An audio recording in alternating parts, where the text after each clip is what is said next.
കഴിഞ്ഞ 10 വർഷത്തിനിടെ തൃശൂർ ജില്ലയിൽ മാത്രം CPM 100 കോടിയുടെ വെളിപ്പെടുത്താത്ത സ്വത്ത് സമ്പാദിച്ചതായി EDയുടെ കണ്ടെത്തൽ. കരുവന്നൂർ സഹകരണ ബാങ്ക് തട്ടിപ്പ് കേസ് അന്വേഷിക്കുന്ന എൻഫോഴ്സ്മെന്റ് ഡയറക്ടറേറ്റ് ഹൈക്കോടതിയിൽ സമർപ്പിച്ച കേസ് റിപ്പോർട്ടിലാണ് ഇക്കാര്യം വ്യക്തമാക്കുന്നത് എന്ന് ഇന്ത്യൻ എക്സ്പ്രസ് പത്രം റിപ്പോർട്ട് ചെയ്യുന്നു. തിരഞ്ഞെടുപ്പ് ഫണ്ട് പിരിക്കുന്നതിനായി പാർട്ടി ജില്ലയിൽ ഒന്നിലധികം അക്കൗണ്ടുകളാണ് തുറന്നിട്ടുള്ളത്. ഇലക്ഷൻ കമ്മീഷന്റെയും അന്വേഷണ ഏജൻസികളുടെയും ട്രാക്കിംഗ് ഒഴിവാക്കാനായി തന്ത്രപൂർവ്വം അക്കൗണ്ടുകൾ ക്ലോസ് ചെയ്യുകയായിരുന്നു എന്ന് ED പറയുന്നു.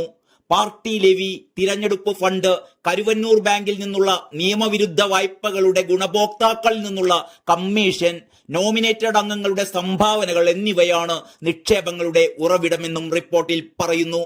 അതേസമയം കരുവന്നൂർ സഹകരണ ബാങ്ക് തട്ടിപ്പ് സംബന്ധിച്ച ED കേസിൽ പരാമർശിച്ചിരിക്കുന്ന രാഷ്ട്രീയക്കാരുടെ പങ്കിനെക്കുറിച്ചും അന്വേഷണം നടത്താൻ ഹൈക്കോടതി ക്രൈംബ്രാഞ്ചിന് നിർദ്ദേശം നൽകിയിരിക്കുകയാണ്.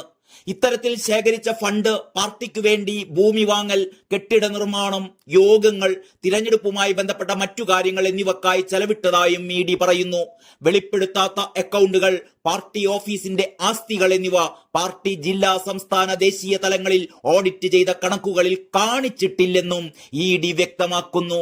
രാഷ്ട്രീയ പാർട്ടികൾ കണക്കുകൾ കാണിക്കണം എന്ന തിരഞ്ഞെടുപ്പ് കമ്മീഷന്റെ നിർദ്ദേശങ്ങളുടെ ലംഘനമാണ് ഇത് എന്നും ED റിപ്പോർട്ടിൽ പറയുന്നു. 2023 മാർച്ച് 31 വരെയുള്ള CPM തൃശൂർ ജില്ലാ കമ്മിറ്റിയുടെ അക്കൗണ്ടുകൾ പരിശോധിച്ചപ്പോൾ 17 ഏരിയ കമ്മിറ്റികളിലായി വെളിപ്പെടുത്താത്ത 25 ബാങ്ക് അക്കൗണ്ടുകൾ കണ്ടെത്തിയതായും ഈ അക്കൗണ്ടുകളിൽ 1.73 കോടി രൂപയും 63.98 ലക്ഷം രൂപയുടെയും സ്ഥിര നിക്ഷേപമുണ്ടെന്നും ED പറയുന്നു. കൂടാതെ കഴിഞ്ഞ 10 വർഷത്തിനിടെ ഈ വെളിപ്പെടുത്താത്ത അക്കൗണ്ടുകളിലെ യഥാർത്ഥ നിക്ഷേപം 100 കോടി രൂപ കവിയുമെന്നും കരുതുന്നു. കോടതിയിൽ സമർപ്പിച്ച കണക്കുകൾ 2023 നവംബർ 30 വരെയുള്ളതാണെന്നും കൂടി ED പറയുന്നുണ്ട്.